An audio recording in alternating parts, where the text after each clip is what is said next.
Imaginez-vous déambulant dans une rue d'un quartier ultra chic, un coin comme Neuilly ou Monaco. Vous voyez quelqu'un sortir d'une Porsche rutilante.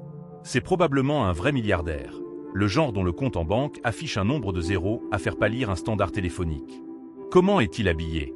Il y a de fortes chances qu'il porte un simple pull en cachemire bleu marine, un jean tout ce qu'il y a de plus banal et des baskets confortables, sans le moindre logo apparent.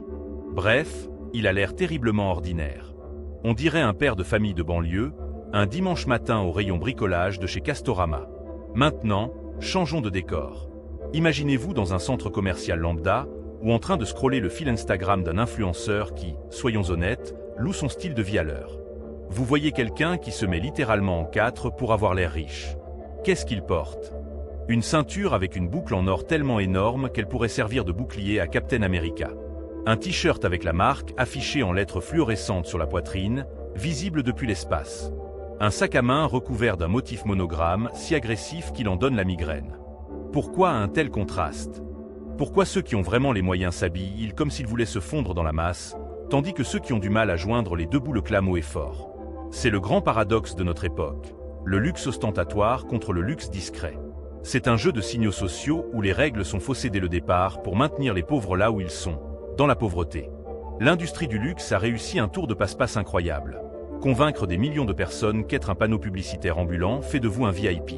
Alors qu'en réalité, si on peut lire la marque de votre t-shirt à 3 mètres de distance, devinez quoi? Vous n'êtes pas le patron. Vous êtes l'employé du mois de la marque. Vous leur payez souvent des milliers d'euros pour avoir le privilège de faire la promotion de leur entreprise sur votre propre torse.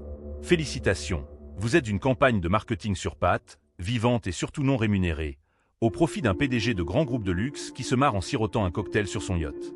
J'ai passé les 10 dernières années à décortiquer ce qu'on appelle la sociologie de la richesse, pour comprendre pourquoi diable nous achetons des choses que nous n'avons pas les moyens de nous offrir. Tout ça pour impressionner des gens que, bien souvent, nous ne pouvons pas blairer. Aujourd'hui, nous allons déconstruire ce grand théâtre du statut social. Nous allons parler d'économie comportementale, de l'arnaque des produits de luxe d'entrée de gamme, et pourquoi faire l'impasse sur les logos est le moyen le plus rapide de devenir vraiment riche. Voici la vérité qui fâche sur les logos. Ce ne sont pas des vêtements, ce sont des impôts sur notre propre insécurité. En psychologie évolutionniste, on a toujours eu besoin d'afficher son statut pour attirer des alliés et des partenaires. À l'âge de pierre, on se pavanait parce qu'on était le meilleur chasseur de mammouths. Aujourd'hui, on montre les dents en achetant des symboles de notre réussite financière. Mais attention, il y a deux écoles. L'argent ancien, ou la vraie richesse, joue à un jeu de piste réservé aux initiés. Ils se reconnaissent entre eux par des détails invisibles pour le commun des mortels. L'ourlet parfait d'un pantalon, la texture d'un fil d'Écosse, ou une montre suisse au nom imprononçable que seuls 3 horlogers dans le monde connaissent. C'est le luxe discret. Le club VIP sans enseigne lumineuse. Les nouveaux riches, ou ceux qui rêvent de le devenir, utilisent un mégaphone. Ils veulent que la terre entière sache qu'ils ont réussi. Alors ils achètent les trucs les plus tapax en grave-l'œil possible. Et le pire, c'est que les marques le savent pertinemment. C'est précisément pour ça qu'elles ont inventé les produits d'entrée de gamme. Ces t-shirts, ces ceintures, ces casquettes bardées de logos. C'est là-dessus qu'elles se font du beurre. On parle de bouts de coton et de plastique fabriqués pour une bouchée de pain. Une marque de luxe va vous vendre un t-shirt imprimé à 500 €. Coût de fabrication à l'usine, peut-être 10 €. On parle d'une marge bénéficiaire stratosphérique. Pourquoi les gens acceptent-ils de payer ça? Parce que ces clients n'achètent pas du tissu. Ils achètent une armure. Ils achètent un bouclier psychologique contre la peur terrible d'être jugé inférieur. Malheureusement, ce sont les personnes à faible revenu ou issues de milieux modestes qui ressentent le plus cette pression sociale. Elles essaient de contourner le système pour grimper l'échelle. Mais le piège se referme sur elles. En claquant 500 € dans un t-shirt éphémère, elles dilapident le capital qui aurait pu réellement les aider à progresser socialement. Elles sacrifient la construction de leur richesse pour l'illusion d'une journée. Prenez ces mêmes 500 € et investissez-les dans un ETF Monde ou dans le S&P 500 pendant 30 ans, vous obtenez 5000 €. Le t-shirt, lui, servira à faire les carreaux dans 3 ans. Payer pour des logos, c'est littéralement hypothéquer l'avenir de vos enfants. Ce qui nous amène au secret des milliardaires, le contre-signalement. Quand Mark Zuckerberg se balade en éternel t-shirt gris, quand Bill Gates garde sa montre à 10 € ou quand Steve Jobs ne quittait pas ses cols roulés uniformes, ce n'est pas un manque de goût. C'est de l'arrogance à l'état pur. Ils envoient un message silencieux mais assourdissant. Ils disent en substance, Je suis tellement important dans ce système que je refuse de jouer à votre petit jeu de la mode. Mon compte en banque est mon seul accessoire. Le summum du flex, c'est quand votre statut n'a plus besoin d'être validé par l'étiquette de votre col. Quand vous portez un logo géant, vous criez au monde « Ma valeur dépend de Gucci ou de Vuitton ». Quand vous n'en portez aucun, vous dites « La valeur de cette tenue, c'est moi ». Ça demande une confiance en soi que le shopping ne peut pas vous offrir, mais qu'un bon pécule de côté peut forger. Quand votre compte affiche 6 zéros, vous vous fichez royalement que le caissier pense que vous êtes fauché. Vous seul connaissez la vérité, et cette vérité tient plus chaud que la plus chère des doudounes. La validation vient des dividendes, pas du regard fuyant d'un inconnu dans le métro. Il faut aussi qu'on aborde un sujet bien plus sombre, le ciblage éhonté des quartiers populaires par l'industrie du luxe ostentatoire. C'est choquant, mais c'est une réalité économique. Les marques de luxe n'hésitent pas à exhiber leurs produits les plus tapax en grave-l'œil aux communautés historiquement marginalisées. C'est une véritable prédation. Elles leur vendent un fantasme. Si tu arrives à t'offrir cette ceinture, ça y est, tu fais partie de l'élite, tu as accepté. Quel mensonge! Cette ceinture ne vous donne aucune part dans l'entreprise, aucun droit de vote au conseil d'administration. Elle vous donne juste le droit d'avoir vidé votre compte en banque. C'est du capitalisme sauvage déguisé en Fashion Week. Ça maintient les gens dans la précarité en aspirant le peu d'argent qu'ils pourraient investir dans des actifs réels, comme l'immobilier ou la bourse, pour les pousser vers des accessoires qui perdent la quasi-totalité de leur valeur en quelques saisons. D'ailleurs, parlons de la combine des marques, le cycle de dilution. Pour se développer, une marque doit vendre en masse. Mais si tout le monde a le même sac, ce n'est plus du luxe. Alors, elles ont inventé un système à 2 vitesses, d'une efficacité redoutable.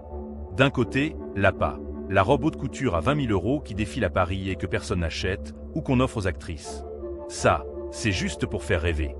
De l'autre côté, la vache à lait, les lunettes de soleil, les parfums, et bien sûr, les fameux t-shirts logotypés. C'est là que la classe moyenne se ruine. En résumé, la marque utilise le riche comme un bel appât pour attirer la classe moyenne. En achetant la petite maroquinerie, vous n'achetez pas une part de yacht. Vous payez gentiment le budget marketing qui sert à vous manipuler l'année suivante. Et n'oublions pas le cercle vicieux de la mode. Le problème avec les logos, c'est qu'ils se démodent très vite. La marque qui vous fait briller aujourd'hui sera considérée comme ringarde sur TikTok dans 12 mois. Si vous jouez à ce jeu, vous êtes condamné à courir sans fin après les tendances.